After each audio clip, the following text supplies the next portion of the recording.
حضرت سیدنا عبد الرحمن بن یعقوب رحمۃ اللہ تعالی علیہ فرماتے ہیں کہ ایک مرتبہ ہمارے پاس ایک نیک بزرگ تشریف لائے جن کا نام ابو عبداللہ تھا۔ انہوں نے مجھے بتایا کہ ایک مرتبہ میں تہجد کے وقت مسجد الحرام میں گیا اور بحر زمزم کے قریب بیٹھ گیا۔ اتنے میں ایک بزرگ آئے، انہوں نے اپنے چہرے پر رومال ڈالا ہوا تھا۔ وہ کنویں کے قریب آئے اور اس سے پانی نکال کر پینے لگے۔ جب وہ پانی پی چکے تو تھوڑا سا پانی برتن میں بچ گیا۔ میں نے ان سے لے کر وہ پانی پیا تو وہ بہت عمدہ اور لذیذ تھا اور اس میں باداموں کا ستو ملا ہوا تھا۔ میں نے ایسا خوش ذائقہ اور لذیذ پانی کبھی نہیں پیا تھا۔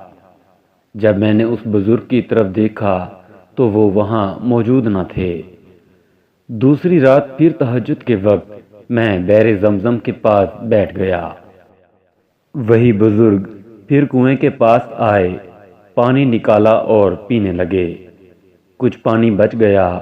جب میں نے بزرگ کا بچا ہوا پانی پیا تو وہ سادہ پانی نہ تھا بلکہ اس میں خالص شہد ملا ہوا تھا اور ایسا لذیذ و عمدہ تھا جیسا میں نے اپنی زندگی میں کبھی نہیں پیا تھا۔ پانی پینے کے بعد جب میں نے اس بزرگ کی طرف دیکھا تو وہ وہاں سے جا چکے تھے۔ میں بہت حیران ہوا کہ یہ عظیم و شان بزرگ کون ہیں۔ تیسری رات پھر میں تہجد کے وقت کنویں کے پاس بیٹھ گیا۔ کچھ دیر بعد وہ بزرگ بھی تشریف لے آئے، کنویں سے ڈول بھر کر پانی نکالا اور نوش فرمانے لگے۔ آج پھر کچھ پانی بچ گیا، میں نے ان کا بچا ہوا پانی پیا۔ آج اس کا ذائقہ ایسا تھا جیسے اس میں خالص دودھ ملا دیا گیا ہو۔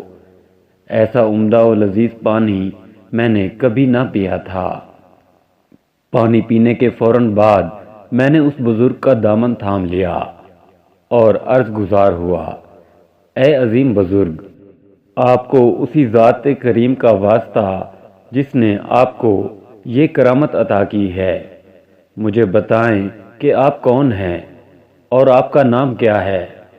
تو وہ بزرگ فرمانے لگے، اگر تم مجھ سے وعدہ کرو کہ جب تک میں اس دنیا میں زندہ ہوں تب تک میرے اس راز کو چھپائے رکھو گے اور لوگوں پر ظاہر نہ کرو گے تو میں تمہیں اپنا نام بتاتا ہوں۔